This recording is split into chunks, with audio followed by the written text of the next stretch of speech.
Redditors who grew up in the country.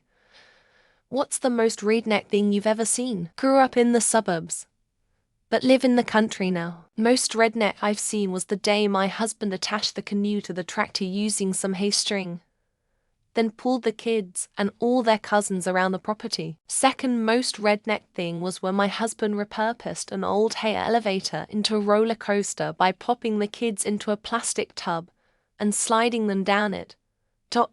Not gonna lie, I took a turn myself. Okay. A few turns. Surprisingly, my kids haven't broken anything yet, but they've certainly made some unforgettable memories, and I certainly married well. West Virginian here. When I was learning to drive, my dad took me on a road that didn't have much traffic, but unfortunately it was deep into a hollow. The kind of place where people look suspiciously at you as you drive by because they don't recognize your car. And if you don't live there, you have no reason to be there. I had to slow down a few times for loose chickens running across the road. But that's whatever. Not the most redneck thing I saw. The road ran beside a creek, and I saw a wooden bridge over the creek. And in the middle of the bridge, there was a toilet. Mum just saw hundreds of horse riders pass our house last week. I'm sorry I missed it. There used to be a stables across the street 40 years ago. And until about 10 years ago there was a cow pasture next door. Have seen tractors driving down the streets all my life, and we're not even in the country proper. Most redneck thing is a guy at the end of the road has a bunch of junk cars and parts in his side yard. Don't know if that counts. He tried to buy our old tractor, but not for enough money. Everyone in the story is black, including the riders, so maybe not strictly redneck. I was in high school during the Columbine shooting. The day after, about 40-50 students were asked to report to the gym. All the kids were the Hicks, boys and girls. The principal calmly told us that we couldn't bring rifles in our trucks and use the school parking lot anymore. At that point, it was not uncommon to have a rifle on a mount across the back window or under the bench seat. No one locked their car doors. Oftentimes windows were down. I drove a truck but wasn't bringing a rifle. So the redneck thing was a bunch of kids just started parking across the street. I wish I would have taken a picture of this because words don't do justice. But I'll try. Last weekend it was my 3-year-old's birthday and we live off the bayou. Well, an hour before, my dad came over and we pulled our net up and had a good little haul of fish. So there's my dad in the corner under a tree cleaning fish. He has a cigarette in his mouth, his boonie hat on, and all of the kids standing around just amazed. They are all city kids who never did stuff like that. My sister and I were talking about how that was our childhood. It was so fun and nostalgic to see. July 4th one year, 3 drunk men approached 5 other drunk men and stuffed lit firecrackers and tire cards of them, or whatever you call the bundles, in their back pockets, and run fast. I was very young and that's the year I learned the F word. Yes, I was kin to all of them. The payback is kind of blurry, but it was a battle where they chained the Ford truck of one to the trailer hitch of the Chevy truck of the other, and they pulled each other until the trucks tore up. If there was a victorious truck brown cousin group, I do not remember. I was in rural KS once with my spouse to pick up a dog from some farmers' dog breeders. And we stopped to get directions at a gas station because we couldn't find street signs in the area we were in. This gas station was the only commercial building we had seen in a while. The clerk wasn't sure and said, "Let me ask the boys," and went to the back. She came back with 2 young guys covered in blood and feathers who had been cleaning birds in the back of the gas station. I had grown up in rural areas most of my life, but that definitely took the cake for me. Warning, a tiny bit graphic, 6th grade. Our school was adjacent to 2 cow pastures. During a field day we went to go hang out by the wooded fence line and discovered a baby cow had got itself caught in the barbed wire fence and tore a massive gash down to the bone trying to get out. One of us hopped the fence to run to the farmer's house and let him know. The others told the teachers. We ended up helping the farmer cut the barbed wire and pull it out of the calf. In retrospect, I'm like, why the fuck did the teachers let us help with that lol? Only lived with my grandma for a short period of time.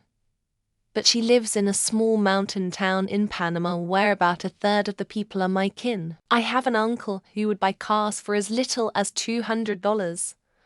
Patch them up enough to get him from his house to a field he works and around town. We used to ride around in whatever vehicle he owned at the time to sell fish when he was done working the farm. Also, the Peace Corps actually had people deploy to my grandma's town, which was funny to me since I would spend weekends there for fun.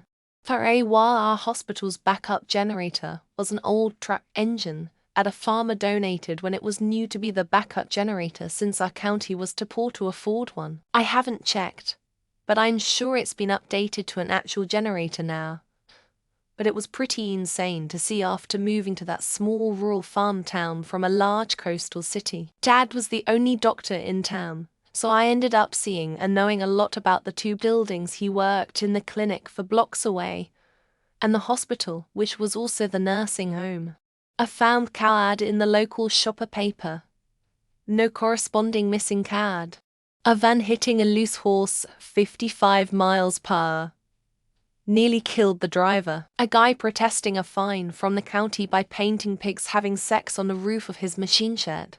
A rooster, a goat and a dog all on the loose, but sticking together as a pack. A guy getting a DUI on a farm tractor. An old house used to shelter livestock. Up until about 20 years ago, kids at the high school would openly have rifles in their trucks, usually went out hunting in the morning. I grew up in the countryside of England. When I get annoyed by harassing men, I will inform them that I learned to castrate farm animals when I was 10. It's true. I did. I just don't tell them. Ian was very, very young lands. We all got time off during lambing, and many children, even if they didn't come from farming families, would go help out, because small hands makes for a good sheep midwife. And I have to say, birthing lambs from a young age has been my strongest contraceptive. Don't want that happening to me. I policed for a town of 14,000. Dispatch would send us to the Wilson place. Somebody named Wilson hadn't lived there in 30 years. If you're familiar with Ernest T. Bass, throwing rocks at cars when they're drunk or high isn't that uncommon. Probably the most unusual call were the multiple reports we received of a drunk trying to direct traffic. Every time we went to the intersection, nobody was there. Finally, an officer stood off a distance and watched. The guy was hiding under the manhole cover. Participated in a ginormous bonfire that almost turned into a wildfire. Uncle cleared some land. Decided the best way to get rid of the wood was to burn it, and made a fire so hot we couldn't get within 30 feet of it without getting singed.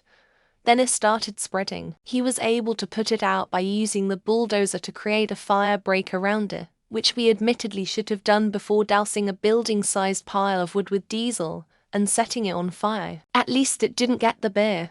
One, offhand, had broken down car in front of a broken dam that lived in trailer. They planted shrubs in a circle around the car to hide it, too. Local McDonald's has a truck bed trailer for their broken down boxes. 3. I used to live near Hoseville, Montana. The neighbor kept adding on to his home using 4x8 sheets of plywood. No cuts. Every room and hall was a variation of 4x8 size. I bet his grandkids loved it. 4. My relatives attached vehicle seats to stumps so all had a place to sit in the yard. My hick friends like to take their trucks and go mudding, which is just driving through ATV trails with their trucks trying to spray up as much mud as possible. One time one of them got their truck stuck in the mud, so another truck went to pull them out. That truck got stuck too. I rode with my friend in a third truck that went to pull the other two out. Third truck also gets stuck. One of them had to go to their cousin's nearby farm to have them come pull all 3 trucks with a tractor. I was out for wheeling out in the forest and the fuel pump in the Jeep I was in went out. I brought a old weed sprayer to clean windows with, so I MacGyvered a fuel pump by running a hose through the firewall. One pump would keep it running for quite a while. When it started stumbling, one pump and good to go. Drove 50 miles with a sprayer full of gas between my legs. I was holding onto the fire extinguisher thinking this is my greatest MacGyver ever, and I'm probably going to die. I went to a wedding on a Tennessee river. A judge was the officiant of the proceedings. More than 1/2 of the guests had the pleasure of standing before said judge at one time or another due to poor life choices. These guests proceeded to heckle the judge during the wedding. After the ceremony, there was a pig roast and all the white lightning you could scoop out of a fountain they had on the property that was said to have been cleaned out for the event.